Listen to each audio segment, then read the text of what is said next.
Vallahi 3-4 gün var. Hadi kızım uyuyor mu kızım? Hadi sen de televizyona çıkacaksın hadi. Hadi babacığım. Hoş. Tamam ya. Hadi bak. Ha tamam babacığım. Tamam. Tamam bir tane. Bilekten bilek oynuyor ama burası dirsekten bu omuz kısmına kadar çürük, morarık, ödem oluşmuş. Morarık oldu belli oluyor zaten kamerada. Bu daha morarıktı. Biraz az kremlerden falan geçmeye başlamış. İşte arada sancı çok yapıyor. Evet, kızımın doğumu için İzmir Menderes'ten bindim uçağa. İstanbul'a inesiye kadar her şey çok iyiydi, çok güzeldi. Son anda yağmur, fırtına, sis nedeniyle önünü görmeyip uçurumdan aşağı atıvermiş. Pas geç demişler ona.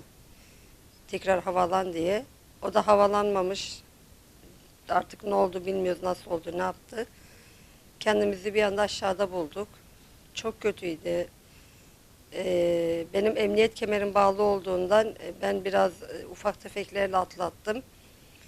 Telefonu almak için eğildiğimde çantamdan kafam ön koltuğa vuruldu. Tekrar geri geldim, tekrar bir daha vuruldu. Ondan sonrasını hatırlamıyorum. Bir 20-25 dakika falan bir öyle baygın kalmışım ben. Sonra çığlıklar attım, bağırdım, bizi kurtarın, kurtaran yok mu?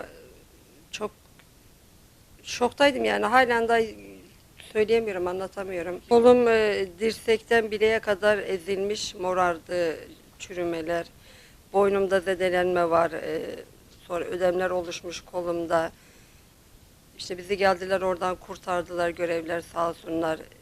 Ön tarafta yangın, arka tarafta yangın, çığlıklar, bağıranlar, bizi kurtarın diyenler. Benzin tankeri delinmiş, üzerimize akıyor. Dediler hemen patlama olabilir, çıkalım. Gidemiyorum, ayaklarım gitmiyor. Sonra havaalanında çalışan görevliler geldi bizi kurtarmak için. Çok aşırı korktum, çok aşırı korktum. Çok aşırı yaralılar, insanlar yerde yatıyor, beli kırılanlar, kafa göz yarılanlar. Ambulanslar geldi, bir tanesi geldi aldı beni. Dedim benden daha ağır yaralılar var, onları alın diye. Ki uzun süre bu şoku atamayacağım üzerimden. Gözümü kapattığım zaman gözümün önünde.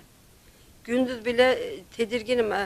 Dün çarşıya çıktık, işimiz vardı. Yanımdan ambulans geçerken birden bir siren sesi çalınca olduğum yerde kaldım.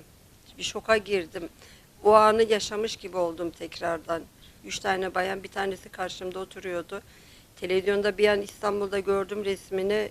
Şok oldum. Barbar bağırdım, ağladım. Susturamıyorlar.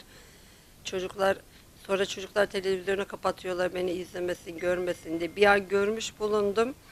O inişin zaten hız vardı, aşırıydı hız. Ona demişler rüzgarı arkana al, o rüzgarı önüne almış. Önünü de göremeyince bu sefer bizi atıvermiş aşağı. Yani onu öyle o şekil görünce ben daha bir şoka girdim. Bizi dedim nasıl atmış öyle oraya.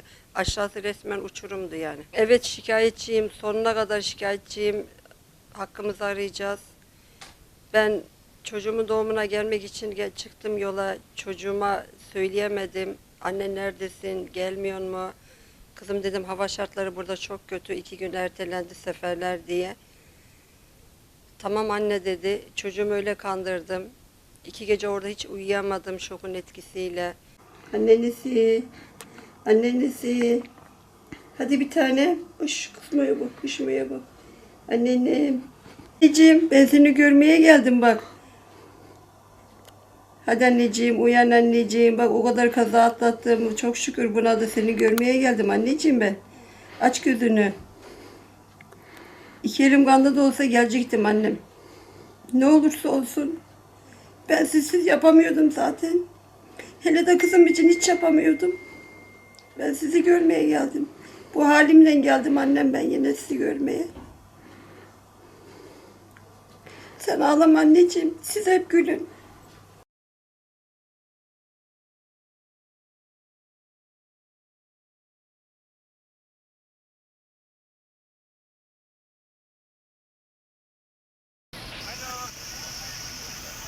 Buradan çekin. İtfaiye arabasının yanına durmayın.